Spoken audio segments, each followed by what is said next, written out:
Deep fry చేయాల్సిన అవసరం లేదండి. షాలో ఫ్రై చేసుకున్న చక్కగా క్రిస్పీగా వస్తాయి.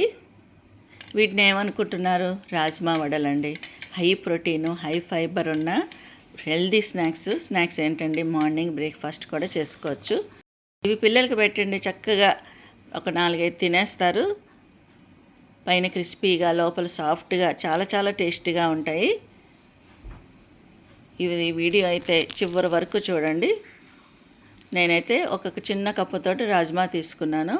అవి 12 గంటలు నానబెట్టుకోవాలి. మార్నింగ్ చేసుకున్నా, ఈవినింగ్ చేసుకున్నా కూడా 12 గంటలైతే నానాలి. ఇవి కుక్కర్లో వేసేసుకొని కొంచెం వాటర్ వేసి ఒక 3-4 విజిల్స్ ఉడికిచ్చేసుకోండి. మరీ మెత్తగా అయితే ఉడికించుకోవద్దు, ఎందుకంటే పేస్ట్ లాగా అయిపోతే క్రిస్పీగా రావు వడలు. కొంచెం పలుకుగా ఉండేటట్టుగా ఉడికించుకోవాలి. వీటిని అన్నిటినీ స్ట్రైన్ చేసేసుకొని వాటర్ అంతా తీసేసి, మనం పచ్చి పల్లీలు ఉడికించుకుంటాం చూడండి, అట్లాగా కొంచెం ఇలాగా పలుకులాగా ఉండేటట్టుగా ఉడికించుకోవాలి. వీటిని ఇప్పుడు మిక్సీ జార్లో వేసేసుకొని జస్ట్ 2 పల్సిస్తే పొడి పొడిగా వస్తుంది అంతే. ఇప్పుడు చూడండి, ఇలాగా పొడి పొడిగా ఉండాలి. ఇప్పుడే బాగా వస్తాయి వడలు.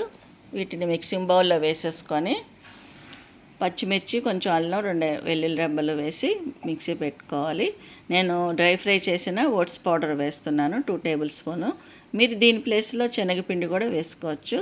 సన్నగా తరిగిన ఉల్లిపాయ ముక్కలు, మనం మిక్సీ చేసుకున్న పేస్టు, పచ్చిమిర్చి పేస్టు, కరివేపాకు తరుగు, కొత్తిమీర తరుగు, గంట నానపెట్టిన చిన్న కప్పుతోటి పెసరపప్పు, చిటికెడు పసుపు, మీకు రుచికి తగినంత ఉప్పు, కారం వేసుకోండి. నేనైతే 1/2 టీ స్పూన్ చొప్పున వేస్తున్నాను. పచ్చిమిర్చి పేస్ట్ వేసాం కదా, జీలకర్ర 1/2 టేబుల్ స్పూను, నువ్వులు వేసేసి ఒకసారి మిక్స్ చేసుకొని ఇది చేతితో కలుపుకోవాలి. ఇప్పుడు మనం ఇందులోకి ఎక్కువ వాటర్ వేయకూడదు, కన్సిస్టెన్సీ కొంచెం గట్టిగానే ఉండాలి. జస్ట్ పొడి పొడిగా ఉందనిపిస్తే 2 టేబుల్ స్పూన్ వాటర్ వేసుకోండి. మొత్తం అంతా మిక్స్ చేసేసుకొని ఇప్పుడు చేతికి ఆయిల్ కానీ లేదంటే వాటర్ కానీ అప్లై చేసుకొని బాల్లా చేసి, మరీ పల్చగా కాదు, మరీ మందంగా కాకుండా వడల కింద చేసుకోవాలి.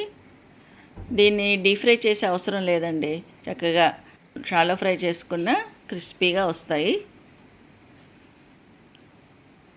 ఇప్పుడు స్టవ్ మీద ప్యాన్ పెట్టుకొని కొంచెం ఆయిల్ స్ప్రే చేసుకోండి. నేను అవకాడో ఆయిల్ వాడుతున్నాను. మీరు పల్లి ఆయిల్ కానీ లేకపోతే కోకోనట్ ఆయిల్ అయినా లేదంటే గీ అన్నా వాడుకోవచ్చు. అసలు ఆయిలే లేకుండా కూడా రోస్ట్ చేసుకొని తినచ్చు. రోస్ట్ అవ్వడానికి కొంచెం 3-4 మినిట్స్ పడుతుంది. వర్షాలు స్టార్ట్ అయిపోయినాయి కదండి, కొంచెం వేడి తగ్గింది. ఈవినింగ్ టైంలో ఈ స్నాక్స్ కింద చేసి పిల్లలకి చేసి పెట్టండి. స్కూల్ కూడా ఓపెన్ చేసేస్తారు కదా, హెల్దీ స్నాక్ ఇది, చక్కగా తింటారు పిల్లలు ఇష్టంగాను. రెండో వైపు కూడా టర్న్ చేసుకొని రోస్ట్ చేసేసుకున్న తర్వాత దీన్ని ఒక సాస్తో కానీ లేదంటే మీకు ఇష్టమైన ఏదైనా చట్నీతో కూడా తినచ్చు. మనకి రాజ్మాతో చేసిన రెసిపీస్ కొంతమందికి నచ్చవు, ఎవరో ఎందుకండి, నాకే నచ్చవు. కానీ ఇదైతే చాలా టేస్టీగా ఉంది. ఇవైతే నాకు చాలా నచ్చినాయి, చాలా చాలా బాగున్నాయి. మీరు ఒకసారి ట్రై చేసి ఎలా వచ్చింది కామెంట్ చేయండి. మా వీడియోస్ మీరు ఫస్ట్ టైం చూస్తున్నట్టయితే తప్పకుండా సబ్స్క్రైబ్ చేసుకోండి. హెల్దీ స్నాక్ కాబట్టి ఎవరైనా తినచ్చు, బీపీ ఉన్నా షుగర్ ఉన్నా కూడా తినచ్చు. తప్పకుండా లైక్ చేయండి. Thank you.